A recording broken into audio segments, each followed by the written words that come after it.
Hello everyone, it's me, your average bonehead, Jay. I love Transformers. Autobots wage their battle to destroy the evil forces of the Decepticons. This franchise has been in my life for basically all of it. Some of my earliest memories was watching Transformers along with Thomas and Friends. To say that it has a stranglehold on my life would be an understatement. Of course though, despite being a big multimedia franchise, it is known for a fact that all other Transformers content out there only exists to sell one thing: toys. And you really can't call yourself a Transformers fan if you don't have at least one figure.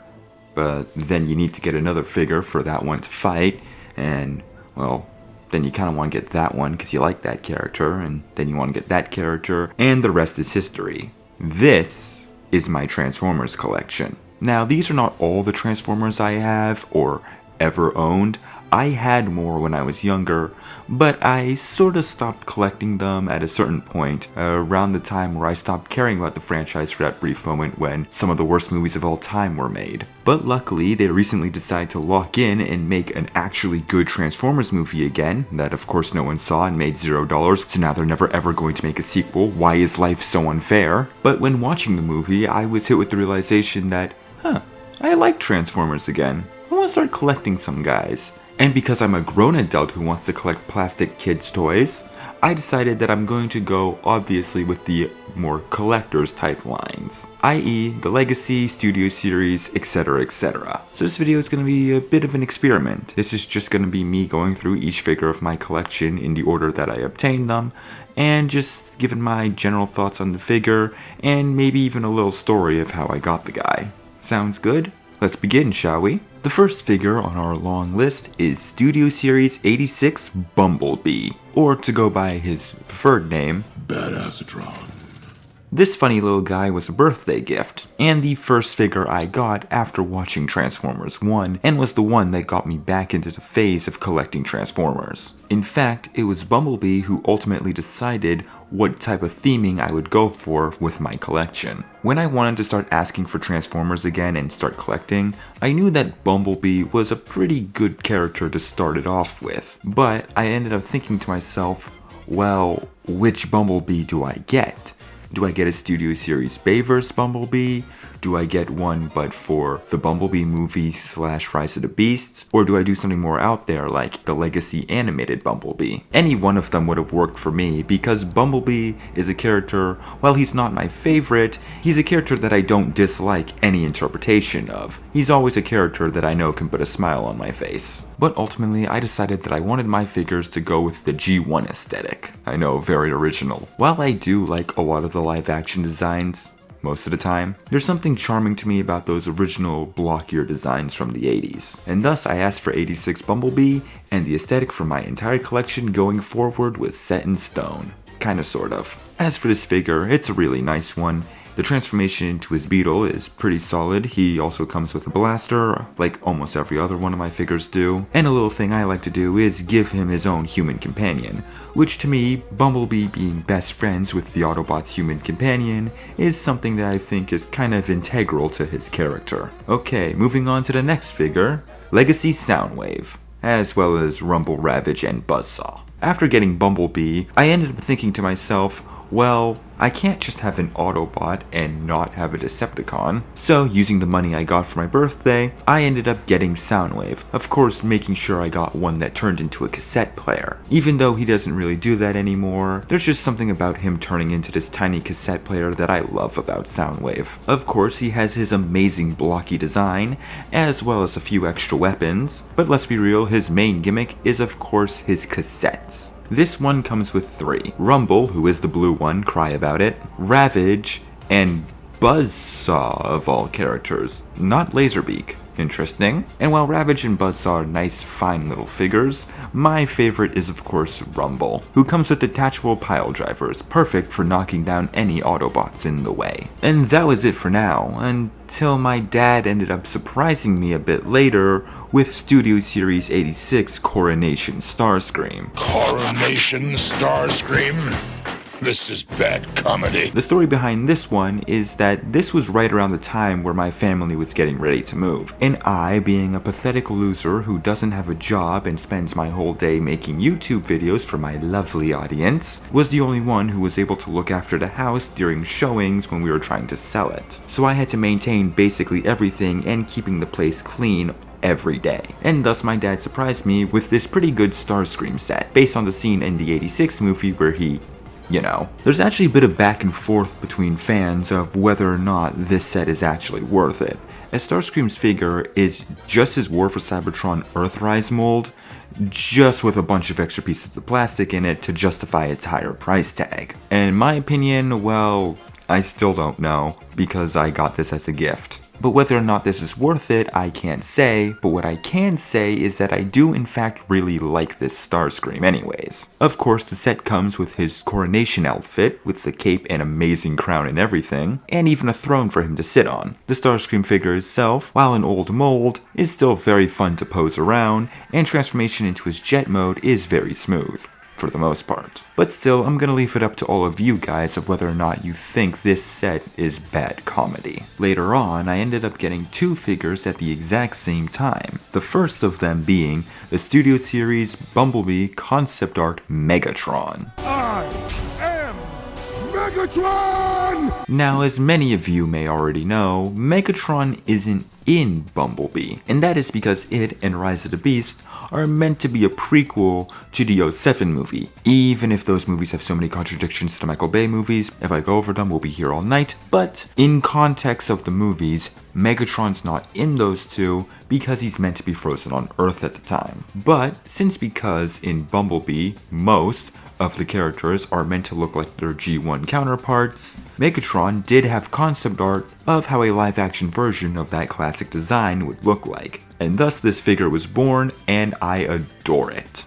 Strangely enough, I found him at a store where you can buy and sell old games and figures, and as someone who's also an Android collector, me and this store have history, and I just found this apparently recent Megatron figure just out with his fusion cannon, missing no parts, for $50. So yeah, of course I got him. He has a bit of scuffed paint on him, but honestly I just think that makes it look better. I mean, it's Megatron after all. And as I just said, I adore this figure. For the longest while, this was my favorite figure until a few challengers came to take the throne from him. Though not everything about this guy is perfect. You see, it turns out this Megatron is a triple changer, having a Cybertronian jet and tank mode.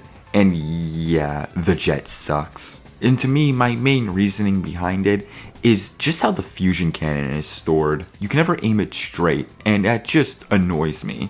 Honestly, this mode looks better without the cannon, but then it also looks kinda naked, so I usually just forget this figure even has a jet mode. But while some people don't like the tank mode, I actually do like his Cybertronian tank mode. I think it's fun to transform and it looks nice, honestly. But his best alt mode is one that is not advertised, a secret fourth mode for any of you G1 fans. Yes, with some finagling, you can actually make this Megatron turn into a gun, so you can relive your childhood trauma from 1986. That same day, at the same store, I ended up finding this Studio Series 86 Ironhide, and I like Ironhide, though I have a confession to make. He's one of a few characters in this video that, while I do like their G1 counterparts and I got them for the sake of unity, I kinda prefer their Bayverse versions. And yeah, Ironhide is one of those ones. I kinda just like him more in the Michael Bay movies. I like the black color scheme more and him turning into a pickup truck opposed to a van. Not to mention his cannons. Just kidding. I just wanted to show him my cannons. I don't know,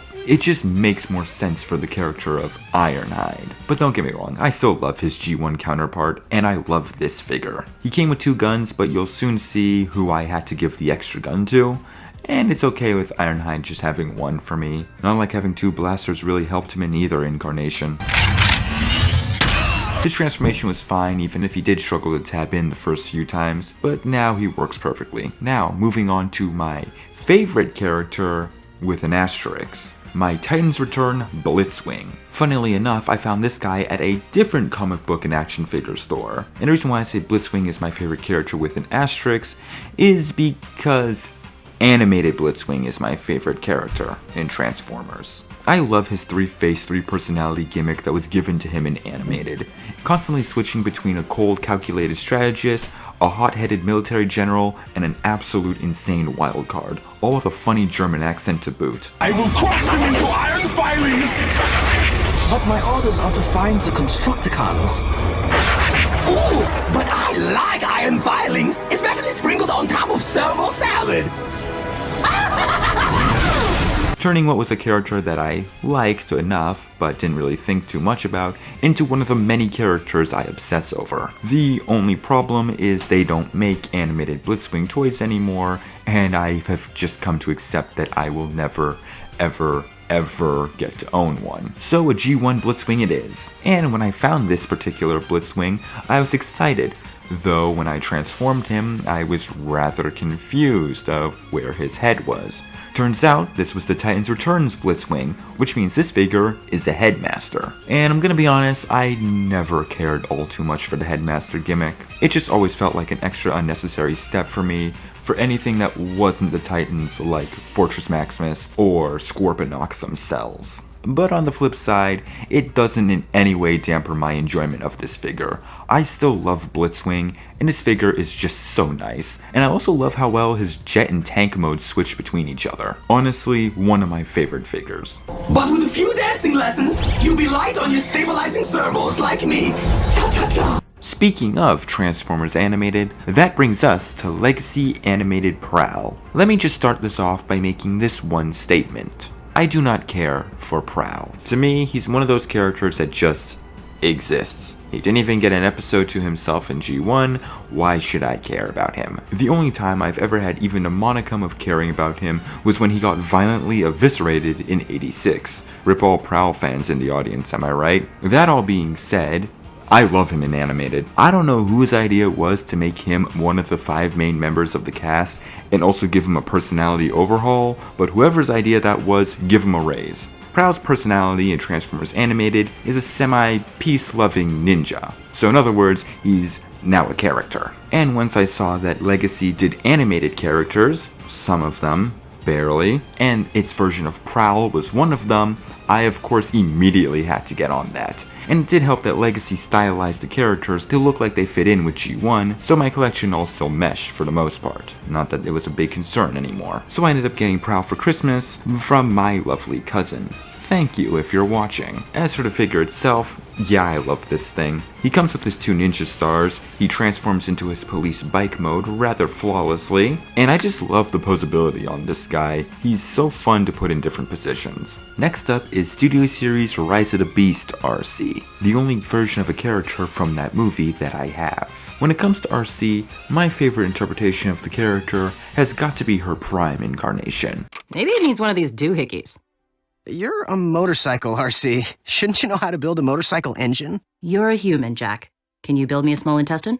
But I will always prefer her G1 look, as that's the design I always associate RC with. However, I'm not a big fan of her Studio Series 86 toy, or really any 86-esque figures of RC, and that's because when it comes to the transformation, she kinda just turtle shells into her vehicle mode. I mean, it's not like I don't understand why they have to design her this way, but it just makes me not really want to go after her figure that much. So I decided to compromise. I am a fan of RC turning into a motorcycle, so I ultimately went with the one that retained elements of her G1 design, as well as be a blank slate enough for me to imprint her prime personality onto her. If that doesn't tell you anything about how the characters in Rise of the Beast are written, I don't know what will. Though to be fair, design-wise, I still actually really like RC's design in Rise of the Beast. I think they translated her G1 design into a smaller version that transforms into a motorcycle surprisingly well, at least when compared to other characters. Look how they mess with my boy.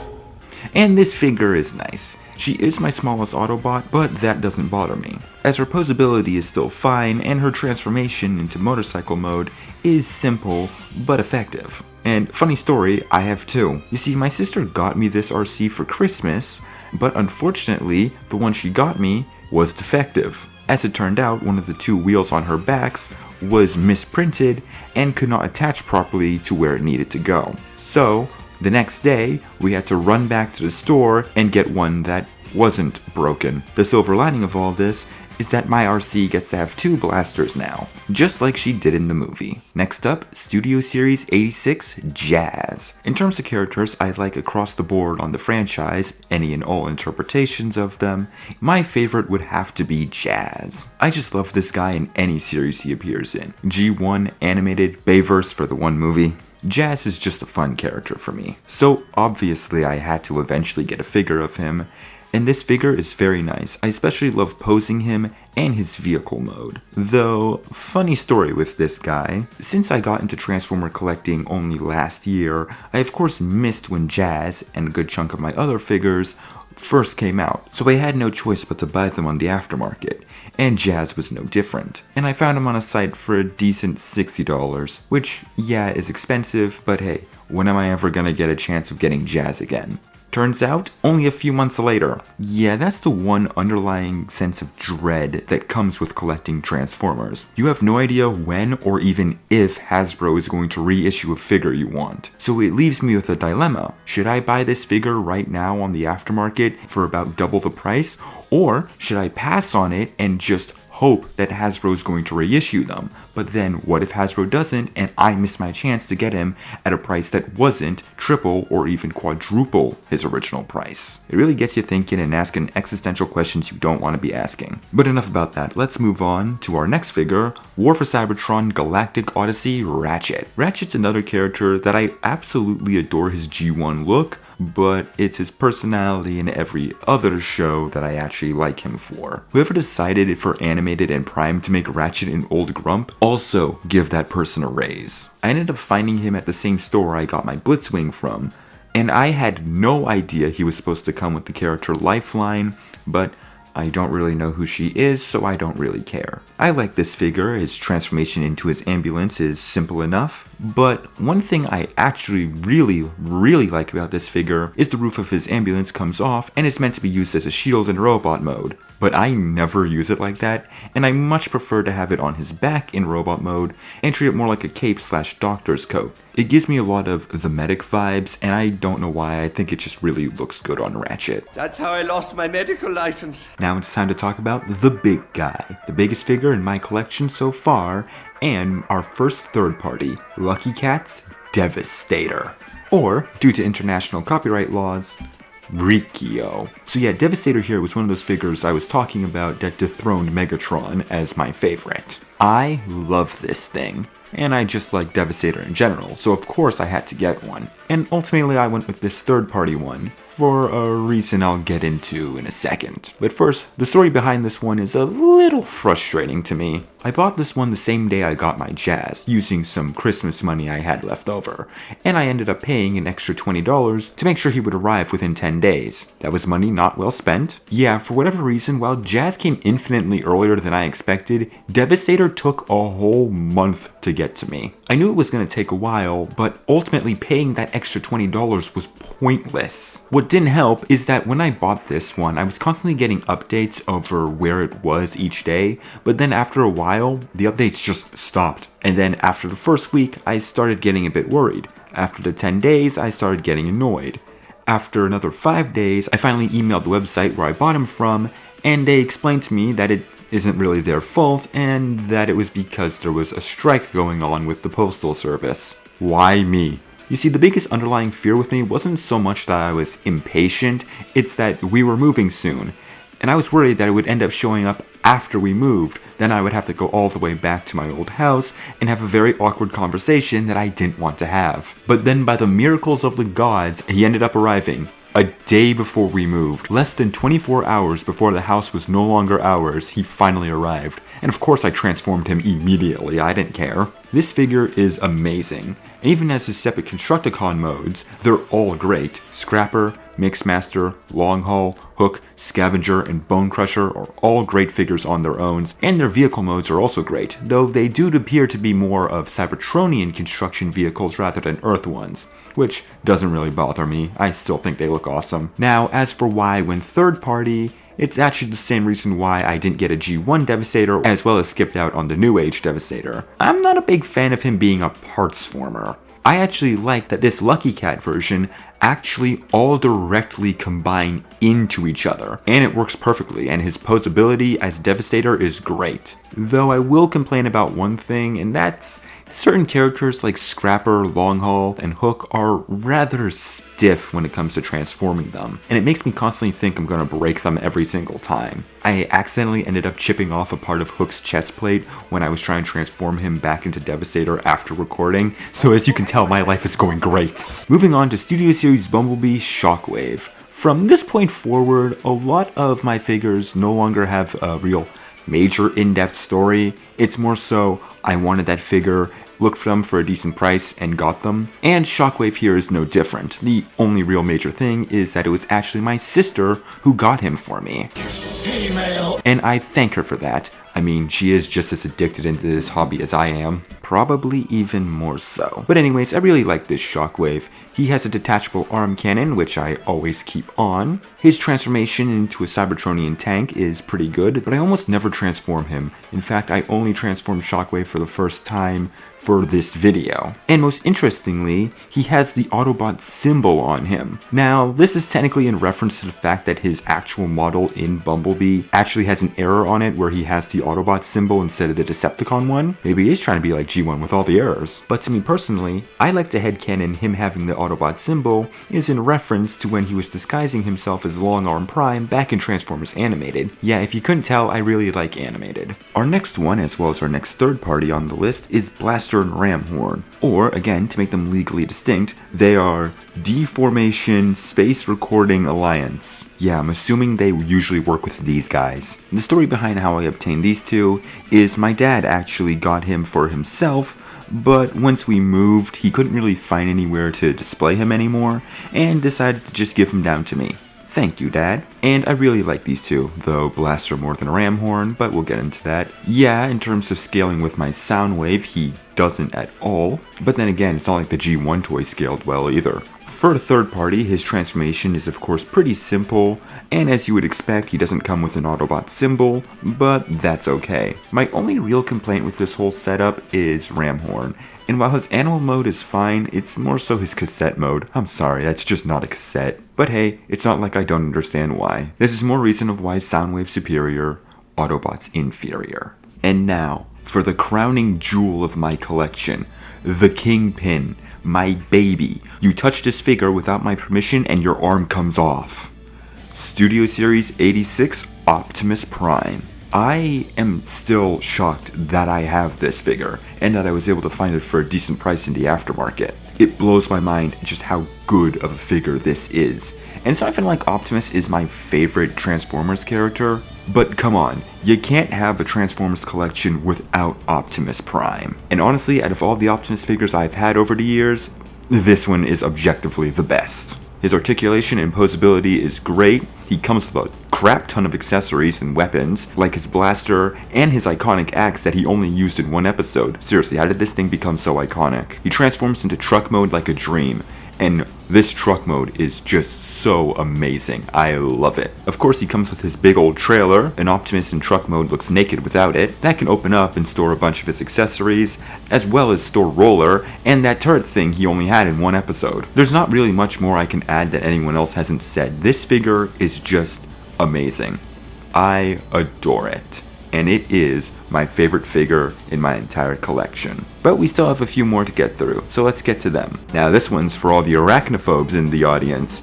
War for Cybertron Kingdom Black Arachnia. The only Beast Wars character that I currently own. You see, the same day I got my Ratchet, I decided to make a terrible financial decision, and I got Black Arachnia. She ended up arriving 1 month later. And I really like her.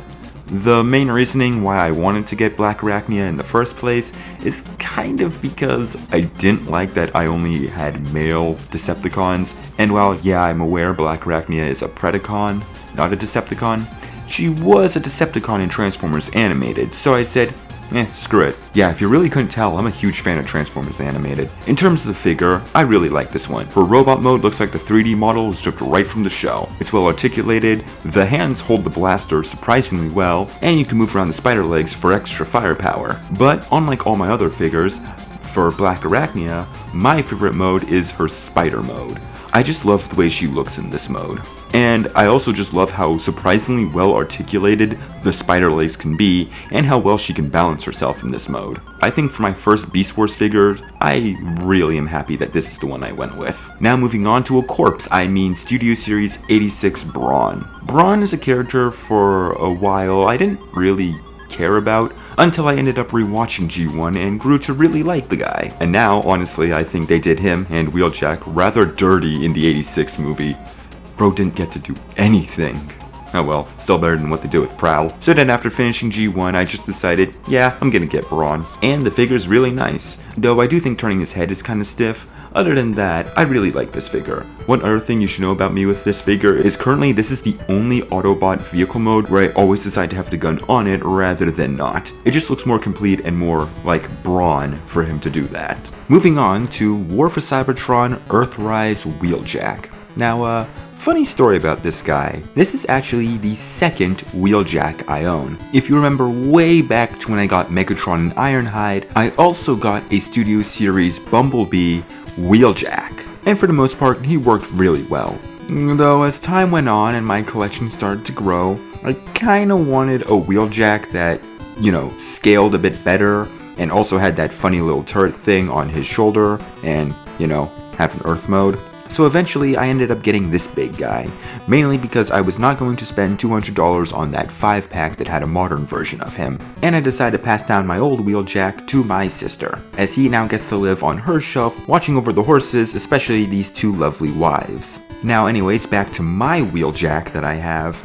Wheeljack is also just one of my favorite characters in the entire series, especially after rewatching G1, and it made me realize that, yeah, I want a proper Wheeljack. So I got this funny guy, and he's great. He didn't come with an extra blaster though for him to hold, and I don't like taking the turret off of his shoulder, so I just give him Ironhide spare gun. It works pretty well. Transformation is nice, and I actually like all the detailing on him. That has gotta be one of my favorite parts of his vehicle mode. Overall, it's just a nice model for one of my favorite characters. And now moving on to our final third party as of now, Reflector. No, I'm not calling him Refractor, or the name they had to use to avoid copyright laws on this one, the Mech Fan Toys Camera Brothers. Okay, I'm gonna be completely real with you. Reflector is one of those characters that just kinda exist for me, and I'm pretty sure he's like that with even most diehard fans. These three kinda just existed. Kinda weird that Devastator gets the role as the first combiner when technically it would be Reflector, since there's 3 of them who turn into one. Do these guys have separate names? I'm pretty sure they have separate names, but I don't care. What I do care about is how well these guys look. Once again, they don't have their Decepticon logos on them, but they look so nice. The posability on them is great, they work to have extra Decepticon soldiers, and their camera mode is also very, very nice. Once again, all this for a character that I don't really care about, but, you know, I kinda do want to get the whole Season 1 cast eventually, so might as well get Reflector. And now we're almost done here. Time to Bring it, Sideswipe! Clear a path!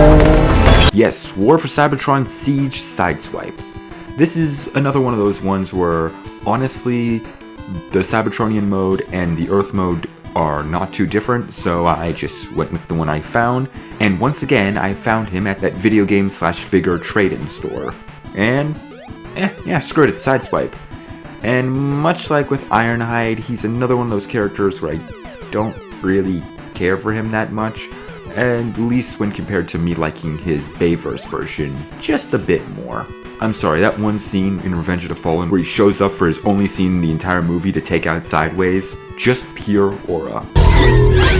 Damn, I'm good. I will stand by the fact that I like Revenge of the Fallen, even though I can fully admit that the movie is no script, all aura. What was I talking about? Oh yeah, the Sideswipe figure I own.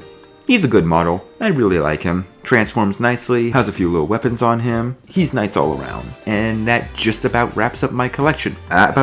We've got one more left to do. While recording, I ended up making another bad financial decision and ended up getting one more figure. Legacy United Silverbolt, another Beast Wars character, who I got mainly because, well, he was there, and my sister and I are watching Beast Wars again and I like his story with Black Arachnia. So it made sense just to get him. Like everyone else, he looks nice. Once again, looks like his model from the show was just ripped and turned into a toy perfectly.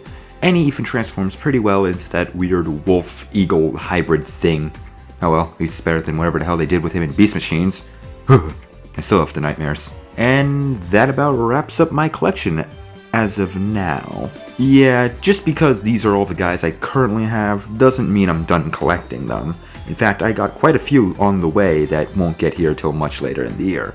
Like the Studio Series Transformers 1 Alita 1. I mean, after watching the movie a billion times, I might as well get Alita 1, so I pre-ordered her, along with the Studio Series 86 Hook and Long Haul. I do want an official Devastator. And other than that, my most recent pre-order was Power of the Prime's Vortex. I'm gonna be completely real with you all.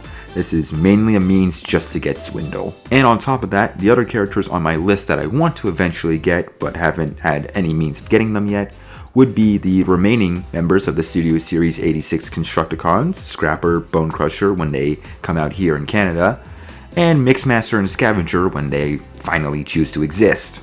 I of course need to get an Earth Mode Thundercracker and Skywarp, which that might take a while. Apparently, Studio Series 86 Astro Train is a thing, so I'm gonna be getting on that when it happens. And just overall, as I said with Reflector, my dream is to one day own the whole G1 Season 1 cast. That includes the Constructicons, Frenzy, Laserbeak, the Dinobots, and the remaining members of the Autobot Arc crew. But I'm fully prepared to know that that's gonna take quite some time to happen. And maybe one day though, I'll also get Power Glide and Warpath because after watching G1, once again, it just kind of made me love those guys. Really the only major Season 2 characters that I have any intention of getting, aside from maybe the Coneheads. God damn it, this franchise just has a stranglehold on me, and I can't help it. But hey, tell me what you think of this type of video. Is it something you'd like me to do more of in the future? I got tons of other collections. I collect Amiibos, Nendoroids, Lego sets, even Wooden Railway Thomas engines, and while not all of them I remember the exact stories of how I got them, there are things that I wouldn't mind showing off, just for the fun of it. And I also have other collections I'd like to start, which may or may not be foreshadowing to something I'm planning on talking about in the future. But we will see how this all goes down. Now, I'm your average bonehead Jay, and I wish you all good night.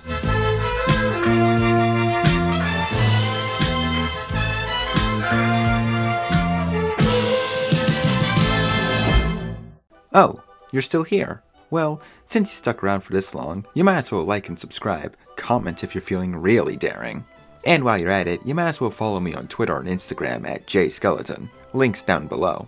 And if you just want to see more, you can check out the playlists or look at my last video. Now thanks for watching, and if you need me, I'm going back to bed